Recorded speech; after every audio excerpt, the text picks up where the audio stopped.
The pressure is on this week for a deal to be cut on the National Broadband Network that should deliver high-speed broadband to 93% of households. Telstra and NBN Co are said to be close to an agreement on selling Telstra's copper network ahead of the telco giant's results on Thursday. Also, Federal Parliament will this week begin debating legislation on the $36 billion project. In a moment, we'll hear from the Communications Minister, Stephen Conroy. But first, Emily Stewart reports on the critics who just don't buy the idea. It's supposed to bring Australians closer together. And business is done in real time. But big divisions remain over the National Broadband Network. I don't support the NBN. I think it doesn't offer value for money.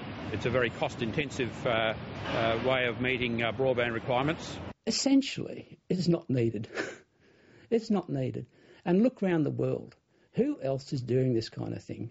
But the chief executive of AAPT, Paul Broad, says the government has listened to some of the industry's concerns. Recent changes to the points of interconnect has been a really big step forward, and I think the industry is far more behind today than it might have been. The Parliament will be debating access arrangements for the broadband network this week. There's certainly been no shortage of arm twisting here, and again what's happened is that the whole telecommunications public policy agenda has been distorted by a government which is determined to get this deal through for political reasons. They've promised a broadband network, and that is now the whole driver of their broadband policy.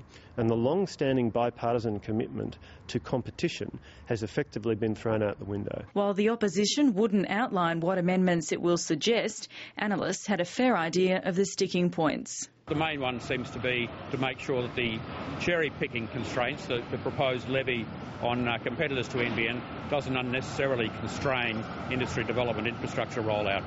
The opposition has also got to, and I believe they're going to, ensure there's some degree of scrutiny, freedom of information, some oversight of the NBN, rather than the only oversight at the moment are the rather perfunctory appearances at Senate estimate committees, where you don't get a great deal of information in reality. Telstra releases its half-year results on Thursday, but the focus will be on the $9 billion deal for the NBN to buy Telstra's fixed-line assets. And the question for shareholders, and I would imagine particularly for some of the larger shareholders, is does it make sense to effectively give away a large proportion of the business in exchange for the compensation that is to be received? Frankly, I think that Telstra shareholders are being dudded.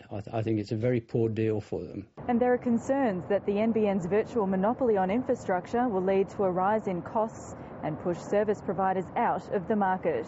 Many of those smaller service providers will not stay in the market. There'll be significant consolidation. You can already see it happening.